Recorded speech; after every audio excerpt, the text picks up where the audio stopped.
ज़िंदगी जितनी हसीन है ना, हमने उसको उतना ही उलझा रखा हुआ है मसलों में। ये उसके पास है तो मेरे पास क्यों नहीं, मेरे पास है तो उसके पास क्यों नहीं, ये चीज़ चाहिए, वो चीज़ चाहिए। इतनी ख्वाहिशात करते हैं ना हम कि हम पागल हो जाते हैं, और उन ख्वाहिशात के पीछे भागते-भागते हम अपना आप भूल जाते हैं। भई इन ख्वाहिशात से के पीछे से निकल आओ, जो आपके नसीब में लिखा है वो आपको मिल के रहेगा, चाहे उसको कोई भी रोक-टोक कर ले। और इंशाल्लाह मैं यही दुआ करती हूँ कि सबको उसके हक़ का मिले और सबको सबके नसीब में हर चीज़ हो।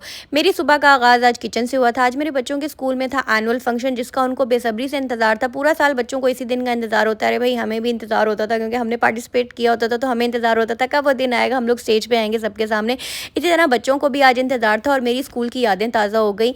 इस टाइम के बाद मुझे बहुत याद आई अपने स्कूल की।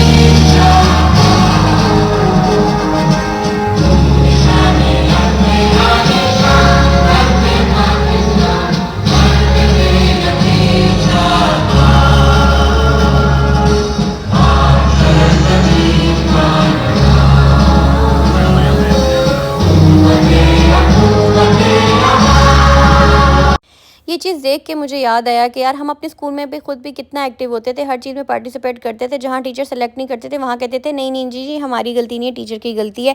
और मैं छोटे बच्चों को देख के इतना खुश हुई कि यार टीचर किस तरह मैनेज करती हैं इनको। पीछे मुझे जगह नज़र नहीं आ रहा था, जगह भी नहीं थी इतनी खास, तो मैं उठ के आगे आगे बिल्कुल फ्रंट पे जहाँ पे टीचर्स बैठती हैं उनकी बैक वाली लाइन पे सोफ़ा से मैंने अपने बेटे को कहा आओ हम आगे चलते हैं, क्योंकि मुझे नज़र नहीं आ रहा। और मुझे बहुत शौक है बच्चों की चीज़ें वीडियोज़ शूट करने का यार, ताकि बच्चों को अप्रिशिएट कर सकें कि आपने इस चीज़ में पार्टिसिपेट किया था। यहाँ पे जी बाकी सारी ब्रांचेस थी, मेरे बच्चों का जो अवार्ड सेरेमनी थी वो उनके रिजल्ट वाले दिन ही हो चुकी थी। यहाँ पे बाकी सारी ब्रांचेस की अवार्ड सेरेमनी रहती थी। मेरी यहाँ पे लुक थोड़ी सी, मैंने यहाँ पे बेला का जूता पहना हुआ था और सफ़ायर का ड्रेस पहना था। बच्चे चाह रहे थे कि मम्मा अच्छे से तैयार होके जाएँ, और हर बच्चे को ही होता है कि मम्मा अच्छे से तैयार होके जाएँ। और मैं हर पेरेंट्स से यही कहना चाहूँगी यार कि यार आप अपने बच्चों को हर तरह मैनेज करना सिखाएँ। मेरी बच्ची ने घर से ड्रेस अरेंज किया था, टीचर ने हमें लिख के नोट दिया था ये वाला ड्रेस ले लें, और जब मैंने ड्रेस की कॉस्ट पता की तो वो 6,500 से 8,000 तक बन रहा था। तो मैंने कहा कि यार मैं 6,500 से 8,000 एक दिन के लिए इसको ड्रेस बनवा के दूँ, वही 6 से 8,000 में मैं उसके 3-4 ड्रेसेस बनवा लूँगी, मैं पागल हूँ। फिर मैंने टीचर को कहा कि मैं उसको ड्रेस नहीं बनवा के दे रही, मैं घर से उसका ड्रेस अरेंज करूँगी, अगर आपने उसको सेलेक्ट करना हो तो कर लीजिएगा, अदरवाइज़ नो।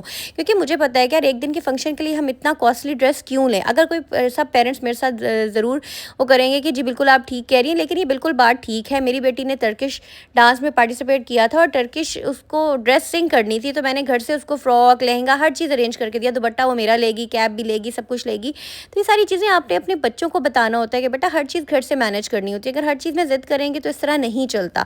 और सबसे ज़्यादा डांस ही मज़े का होता है कि और जी हम सब पाकिस्तानी हैं, हम लोगों ने एक ही जगह रहना है, कोई पठान, कोई सिंधी, कोई बलोची, कुछ भी नहीं है। आपकी इंसानियत आपके काम आती है, आपका सलूक व इत्तेफाक आपके काम आता है। आज आपकी ज़बान सबके आगे चलेगी, आप सबके साथ बुरा सलूक करोगे तो वही उलट में आपको मिलेगा।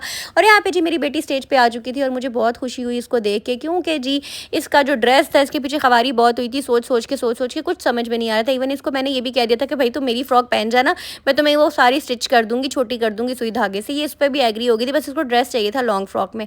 लेकिन खैर वो ड्रेस भी अरेंज हो गया था। मैं बड़ा खुश हुई थी कि इसका ड्रेस अरेंज हो गया है।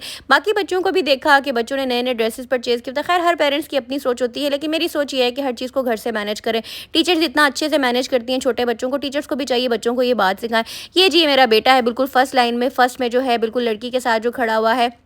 इसको कुछ भी नहीं था, इसने मुझे जस्ट कहा मम्मा मेरी शर्ट डिसाइड नहीं हो रही।